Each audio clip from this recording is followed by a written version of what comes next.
मैं कहूंगा और दावे से कहूंगा कि ये जो संपत्ति है रियासत सहसपुर बिलारी की बनाई हुई है और रियासत सहसपुर बिलारी की है। चलता है, बाकी प्रशासन की न ये कोई सरकारी जगह है न प्रशासन का इससे कोई लेना देना है। उत्तर प्रदेश के संभल की चंदौसी में एक बावड़ी की खुदाई हो रही। वैसे तो इस बावड़ी की खुदाई की शुरुआत एक शिकायती पत्र से हुई और खोदते खोदते एक मंजिल तक पहुंच गई। जैसे जैसे खुदाई आगे बढ़ रही है वैसे वैसे नए बावड़ी के मालिक सामने आ रहे।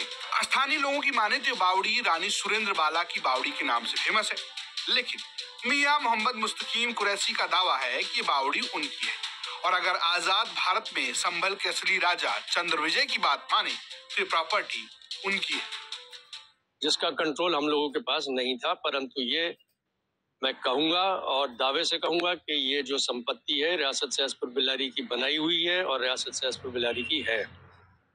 राजा कृष्ण कुमार साहब जिन्होंने एक मकान बनाया था जिसमें नाम अभी तक लगा हुआ है शायद कृष्ण निवास। चंद्र विजय का दावा है कि असली वारिस वही है, लेकिन एक और शख्स है, नाम है उनका मोहम्मद मुस्तकीम कुरैशी। दावा ये कि उनके पास इसके कागज हैं, उन्होंने बैनामा कराया है। संभल के आहूजा से उन्होंने जमीन खरीदी थी। कुरैशी साहब तो सीधे बावड़ी ही पहुंच गए थे इसे लेने। न प्रशासन का इससे कोई लेना देना है, ये हमारी अपनी प्रॉपर्टी है और इसके हम पूरे दावेदार हैं। बस प्रशासन केवल इसको चेक कर सकता है कि इसके अंदर क्या है। लेकिन खुद संभल के रियासत के राजा बताने वाले राजा चंद्र विजय का दावा ये है कि रानी सुरेंद्र बाला को वो जानते नहीं है, असली राजा तो वो है।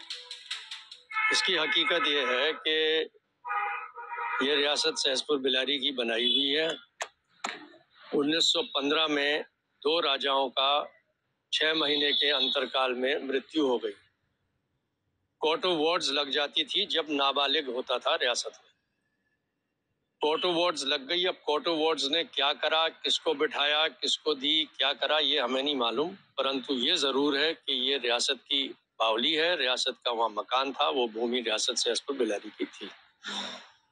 और ये इस काम में आती थी कि आधी रियासत बदायूं जनपद में पड़ती थी, आधी मुरादाबाद में। तो रास्ते में ये बीच में आता था चंदौसी, एक पड़ाव के हिसाब से ये जगह इस्तेमाल होती थी।